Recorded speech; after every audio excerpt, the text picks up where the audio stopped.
জয় জয় শ্রীরাম, জয় হনুমান, জয় পঞ্চমুখী হনুমান। মন থেকে বলুন সিয়াবার রামচন্দ্র কি জয়। আজকের ভিডিওটি হনুমানজিকে প্রণাম জানিয়ে শুরু করলাম। প্রিয় ভক্তগণ, হনুমান ভক্ত ইউটিউব চ্যানেলে আপনাদের সকলকে সাদর আমন্ত্রণ। দেবাদিদেব মহাদেবের রুদ্র অবতার স্বয়ং বজরংবলী মহারাজ। তিনি হলেন কলিযুগের জাগ্রত দেবতা। প্রিয় ভক্তগণ, আমাদের জীবনে যত বড় কঠিন সময় আসুক না কেন, হনুমানজির একটি চমৎকার মন্ত্র, যা কিনা শুধুমাত্র শ্রবণ করলেই আপনার জীবনের সমস্ত অশান্তি দূর হবে। প্রিয় ভক্তগণ, আপনার জীবন যতই দুঃখময় হয়ে থাকুক না কেন, যত বড়ই অর্থের অভাব থাকুক না কেন, শুধুমাত্র এই মহা চমৎকার মন্ত্রটি একটিবারের জন্য শ্রবণ করুন, চমৎকার ফল পাবেন। এই মহা মন্ত্রটির ফল লাভ আমি নিজে পেয়েছি এবং আপনারাও পাবেন।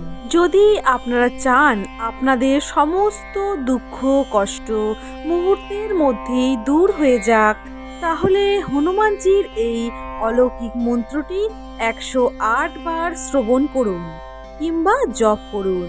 আপনার জীবন থেকে অর্থের অভাব কাটিয়ে তুলে জীবনকে সুখময় করে তুলবে এই অলৌকিক মন্ত্রটি।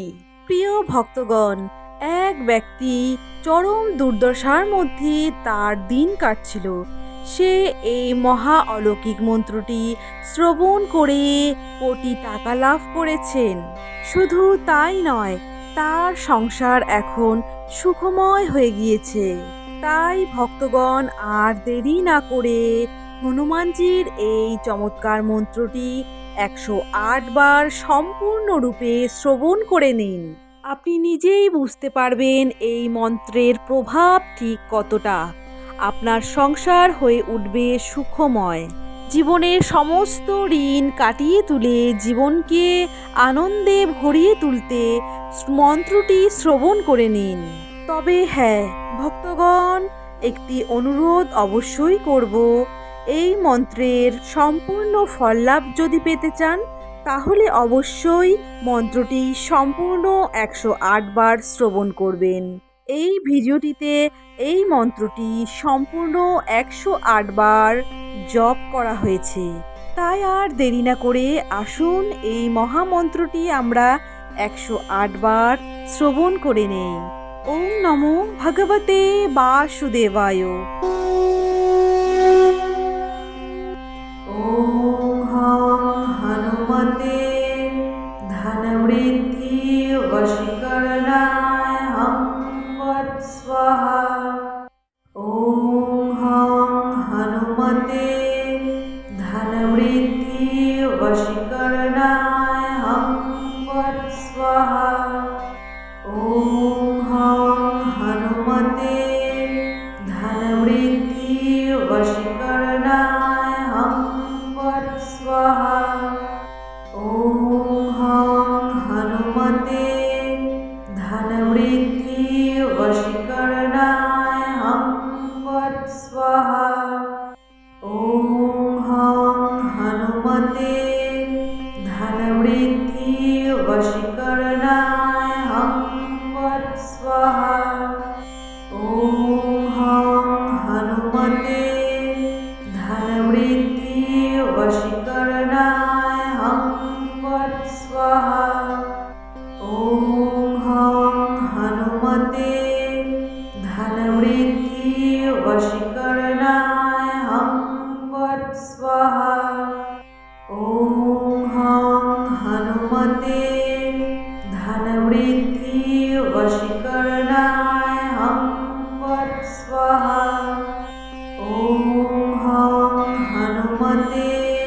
हं फट् स्वाहा। ॐ हं हनुमते धनवृद्धि वशीकरणाय हं फट् स्वाहा। ॐ हं हनुमते धनवृद्धि वशीकरणाय हं फट् स्वाहा। ॐ हं हनुमते धनवृद्धि वशीकरणाय हं फट् स्वाहा। ॐ हं हनुमते धनवृद्धि वशीकरणाय हं फट् स्वाहा। ॐ हं हनुमते धनवृद्धि वशीकरणाय हं फट् स्वाहा। ॐ हं हनुमते धनवृद्धि वशीकरणाय हं फट् स्वाहा। ॐ हं हनुमते धनवृद्धि वशीकरणाय हं फट् स्वाहा। ॐ हं हनुमते धनवृद्धि वशीकरणाय हं फट् स्वाहा। ॐ हं हनुमते धनवृद्धि वशीकरणाय हं फट् स्वाहा। ॐ हं हनुमते धनवृद्धि वशीकरणाय हं फट् स्वाहा। ॐ हं हनुमते धनवृद्धि वशीकरणाय हं फट् स्वाहा। ॐ हं हनुमते धनवृद्धि वशीकरणाय हं फट् स्वाहा। ॐ हं हनुमते धनवृद्धि वशीकरणाय हं फट् स्वाहा। ॐ हं हनुमते धनवृद्धि वशीकरणाय हं फट् स्वाहा। ॐ हं हनुमते धनवृद्धि वशीकरणाय हं फट् स्वाहा। ॐ हं हनुमते धनवृद्धि वशीकरणाय हं फट् स्वाहा। ॐ हं हनुमते धनवृद्धि वशीकरणाय हं फट् स्वाहा। ॐ हं हनुमते धनवृद्धि वशीकरणाय हं फट् स्वाहा। ॐ हं हनुमते धनवृद्धि वशीकरणाय हं फट् स्वाहा। ॐ हं हनुमते धनवृद्धि वशीकरणाय हं फट् स्वाहा। ॐ हं हनुमते धनवृद्धि वशीकरणाय हं फट् स्वाहा। ॐ हं हनुमते धनवृद्धि वशीकरणाय हं फट् स्वाहा। ॐ हं हनुमते धनवृद्धि वशीकरणाय हं फट् स्वाहा। ॐ हं हनुमते धनवृद्धि वशीकरणाय हं फट् स्वाहा। ॐ हं हनुमते धनवृद्धि वशीकरणाय हं फट् स्वाहा। ॐ हं हनुमते धनवृद्धि वशीकरणाय हं फट् स्वाहा। ॐ हं हनुमते धनवृद्धि वशीकरणाय हं फट् स्वाहा। ॐ हं हनुमते हनुमते धनवृद्धि वशीकरणाय हं फट् स्वाहा।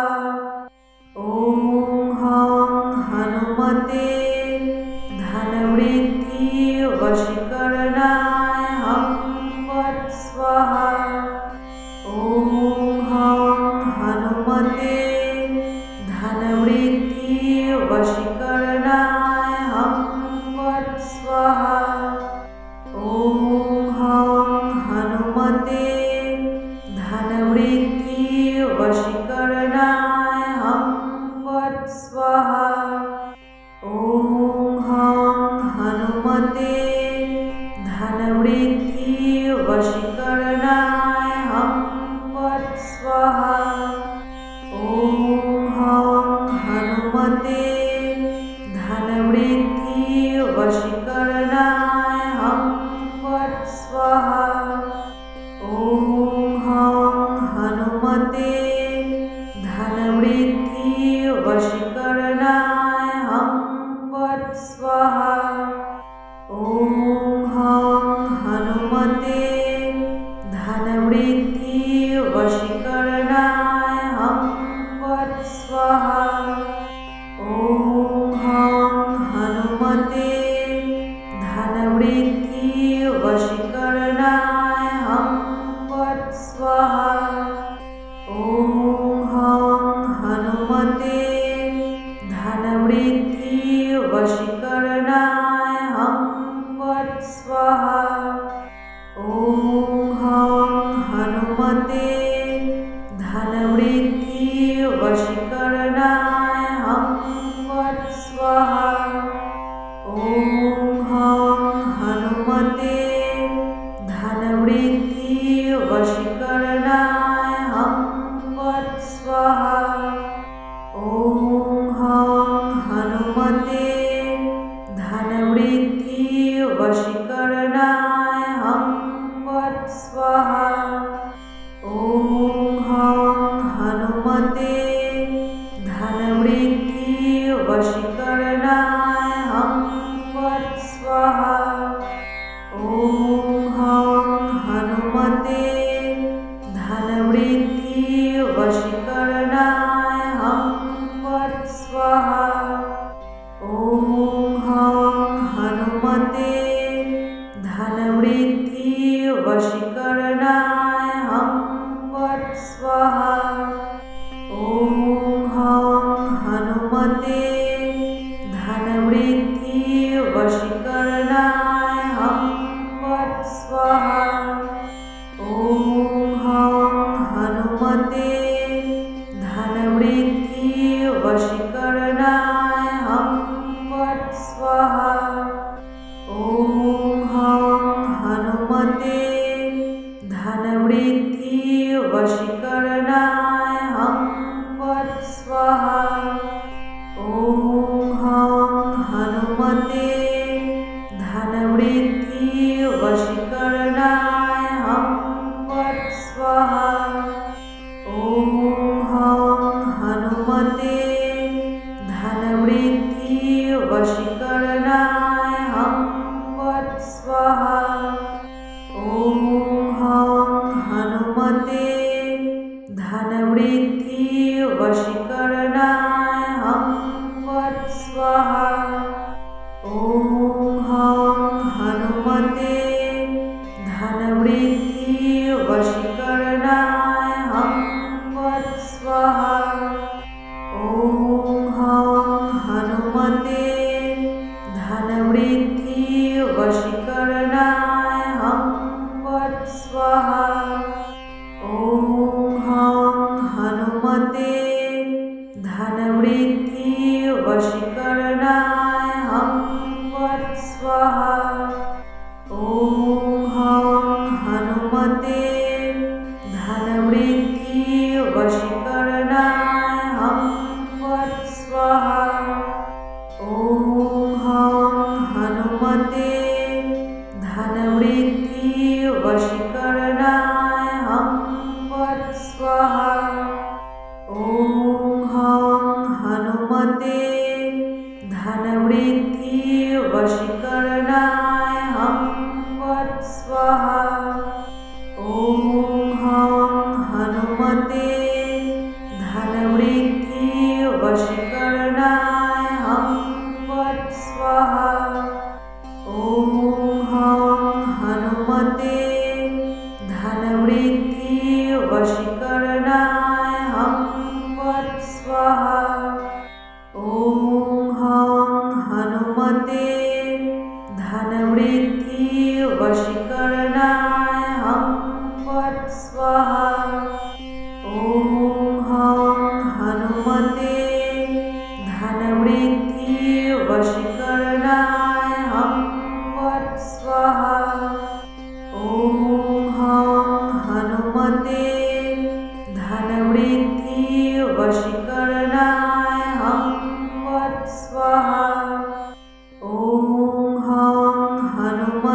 धनवृद्धि वशीकरणाय हम फट् स्वाहा। ॐ हं हनुमते धनवृद्धि वशीकरणाय हम फट् स्वाहा। ॐ हं हनुमते धनवृद्धि वशीकरणाय हम फट् स्वाहा। ॐ हं हनुमते धनवृद्धि वशीकरणाय हम फट् स्वाहा।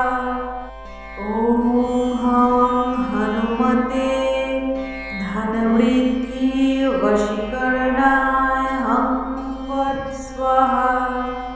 ॐ हं हनुमते धनवृद्धि वशीकरणाय हम फट् स्वाहा।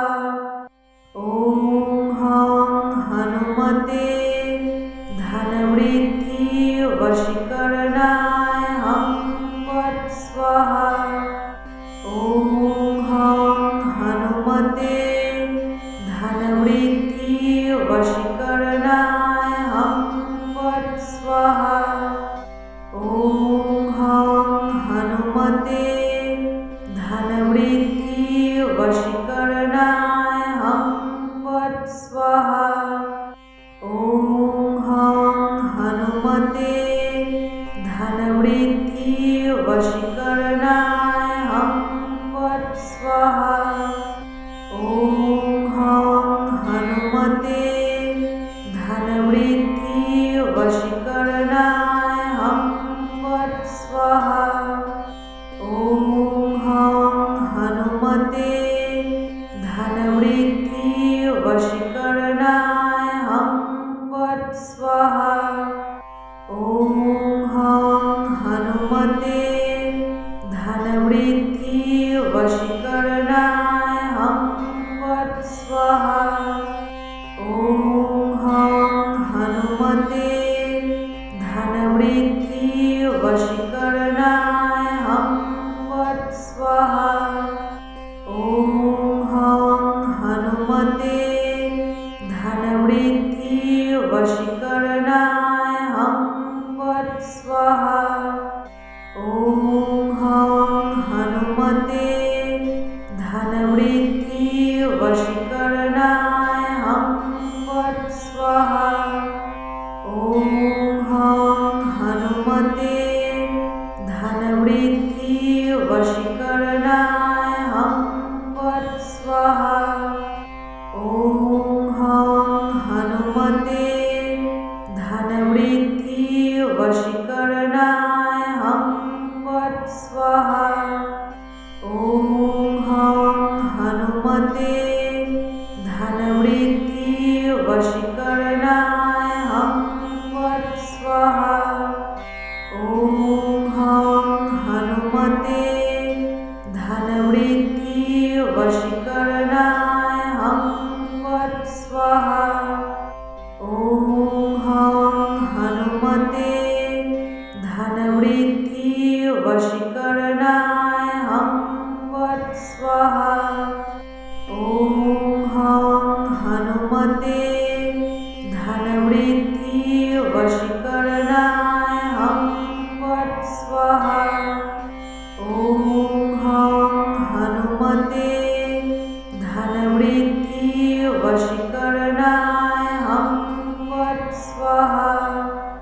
ॐ हं हनुमते धनवृद्धि वशीकरणाय हम फट् स्वाहा। ॐ हं हनुमते धनवृद्धि वशीकरणाय हम फट् स्वाहा। ॐ हं हनुमते धनवृद्धि वशीकरणाय हम फट् स्वाहा। ॐ हं हनुमते धनवृद्धि वशीकरणाय हम फट् स्वाहा। ॐ हं हनुमते धनवृद्धि वशीकरणाय हम फट् स्वाहा। ॐ हं हनुमते धनवृद्धि वशीकरणाय हं फट् स्वाहा। ॐ हं हनुमते धनवृद्धि वशीकरणाय हं फट् स्वाहा। ॐ हं हनुमते धनवृद्धि वशीकरणाय हं फट् स्वाहा। ॐ हं हनुमते धनवृद्धि वशीकरणाय हं फट् स्वाहा। ॐ हं हनुमते धनवृद्धि वशीकरणाय हं फट् स्वाहा। ॐ हं हनुमते धनवृद्धि वशीकरणाय हं फट् स्वाहा। ॐ हं हनुमते धनवृद्धि वशीकरणाय हं फट् स्वाहा। ॐ हं हनुमते धनवृद्धि वशीकरणाय हं फट् स्वाहा। ॐ हं हनुमते धनवृद्धि वशीकरणाय हं फट् स्वाहा। ॐ हं हनुमते धनवृद्धि वशीकरणाय हं फट् स्वाहा। ॐ हं हनुमते धनवृद्धि वशीकरणाय हं फट् स्वाहा। ॐ हं हनुमते धनवृद्धि वशीकरणाय हं फट् स्वाहा। ॐ हं हनुमते धनवृद्धि वशीकरणाय हं फट् स्वाहा। ॐ हं हनुमते धनवृद्धि वशीकरणाय हं फट् स्वाहा।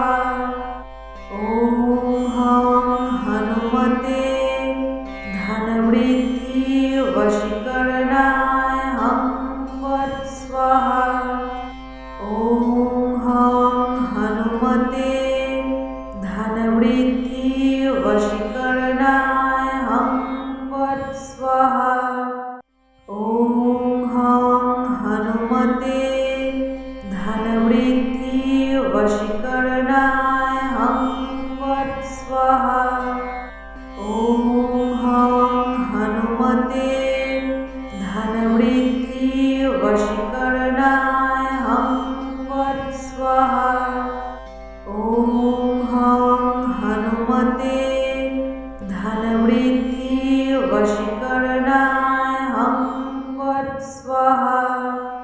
ॐ हं हनुमते धनवृद्धि वशीकरणाय हं फट् स्वाहा। ॐ हं हनुमते धनवृद्धि वशीकरणाय हं फट् स्वाहा। ॐ हं हनुमते धनवृद्धि वशीकरणाय हं फट् स्वाहा। ॐ हं हनुमते धनवृद्धि वशीकरणाय हं फट् स्वाहा। ॐ हं हनुमते धनवृद्धि वशीकरणाय हं फट् स्वाहा। ॐ हं हनुमते धनवृद्धि वशीकरणाय हं फट् स्वाहा। ॐ हं हनुमते धनवृद्धि वशीकरणाय हं फट् स्वाहा। ॐ हं हनुमते धनवृद्धि वशीकरणाय हं फट् स्वाहा।